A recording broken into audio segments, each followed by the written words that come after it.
This Wednesday, we've got a fairly tough game up against the Wollongong Wolves, NPL champions. They won it with a few games to spare. You actually made your Sydney FC debut against them as well. I did, yeah. I remember that game very clearly. It was an FA Cup game 3 years ago now, I think it was. So good memories of playing in Wollongong. I've got a nice little stadium down there, and some familiar faces as well, with their coach being an ex-Sydney FC player, Luke Wilkshire. So it's going to be a very solid test for us, actually. As you said, they're NPL champions or premiers, and it's going to be one of many games leading into the season that we're going to have to start putting our patterns together and getting used to each other. It's such a new team. There's so many new faces this year that we're taking every game in the pre-season as a step towards the A-League season. And you personally are looking for 90 minutes out of the match?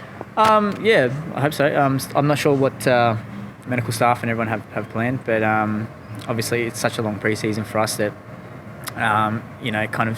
it starts off a little bit less and then ramps up as we get closer to the season. It's more about getting into the game sharpness and getting used to the new players. Now, as you can hear, there's a little bit of banter around the field. How's Luke Bratton fit in with the banter? Luke Bratton, he's all right. He's a pretty boring fella, to be honest. So we're trying to bring him into the group and that, but he doesn't bring much to the table. Ryan McGowan, he's another average fella.